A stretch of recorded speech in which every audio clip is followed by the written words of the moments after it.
Bonjour, je m'appelle Christophe Gimeno. Et vous? Qui êtes-vous? Qu'est-ce qui vous caractérise? Quelles sont vos compétences, vos capacités? Quelles sont vos valeurs, vos envies, vos objectifs dans la vie?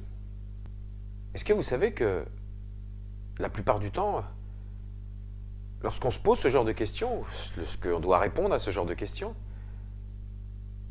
notre cerveau va forcément, naturellement, sélectionner chez nous toutes les informations qui correspondent à l'idée que l'on se fait de notre vie, de qui l'on est. Je vous donne un exemple et j'illustre ça avec une expérience qui a été faite aux États-Unis il y a quelques années. Des chercheurs ont pris deux groupes de personnes. Un groupe de personnes qui se considéraient chanceux et un groupe de personnes qui se considéraient malchanceux. Ils ont pris toutes ces personnes individuellement, ils les ont fait aller du point A vers le point B, et sur le trajet, dans le caniveau, il y avait un billet de banque. Je vous le donne en mille. Pratiquement tous ceux qui se considéraient chanceux ont trouvé le billet. Et pratiquement aucun de ceux qui se considéraient malchanceux n'ont trouvé le billet. En effet, la croyance qu'ils avaient sur eux-mêmes détermine la perception qu'ils ont des événements et de ce qui les entoure. Quelqu'un qui se croit malchanceux ne va voir dans sa vie que les événements qui confirment le fait qu'il est malchanceux. En effet, permettez-moi de faire une petite parenthèse scientifique. Sachez qu'avec tous nos sens, nous captons environ 4 milliards d'informations à chaque instant. 4 milliards à chaque instant. Notre cerveau ne peut en traiter consciemment que 7 environ.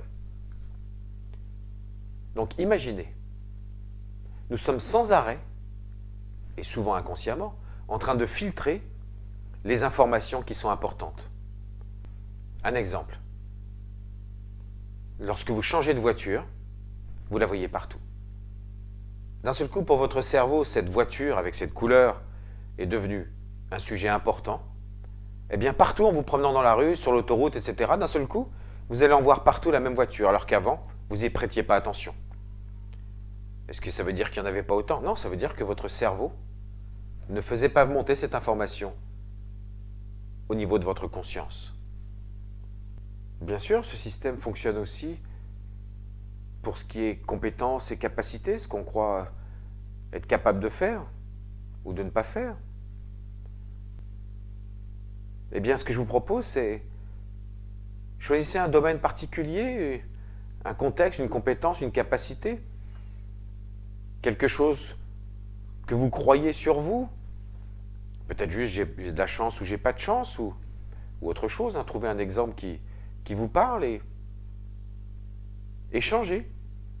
Changez le discours que vous vous faites. Changez la façon dont vous avez de jauger, de juger cette capacité que vous avez, ou ce comportement. Et observez comment, au bout de quelques temps, cela va transformer votre vision et ça aura des répercussions forcément sur votre compétence, parce que si vous ne vous croyez pas capable de faire quelque chose, lorsque vous allez le faire, vous avez toutes les chances de vous planter. Ce qui va confirmer le fait que vous n'êtes pas capable de faire les choses. Et ce qui fait qu'après, vous allez encore vous planter, et ainsi de suite. Vous vous entraînez vous-même dans un cercle vicieux. Alors que se croire capable, au moins ça se donne la possibilité d'essayer de faire quelque chose vraiment. Ce qui n'empêche pas de se tromper. Mais d'un seul coup, on voit l'échec comme un apprentissage, et non pas comme quelque chose de définitif, qui fait juste confirmer le fait qu'on n'est pas capable de faire telle ou telle chose. Vous savez, Edison, il était tellement persuadé de pouvoir trouver un jour un fil qui pourrait supporter d'être porté à incandescence dans une ampoule, qu'il a essayé tous les fils possibles, même des cheveux, des poils, des fibres, des plantes. Il a essayé tous les fils possibles. Et à chaque fois qu'il y a un fil qui ne fonctionnait pas, il ne se disait pas « j'ai commis une erreur ». Il disait « j'ai écarté une possibilité ». Donc j'espère que vous avez envie vous-même aussi d'expérimenter cette nouvelle façon de se parler soi-même, de s'envisager soi-même.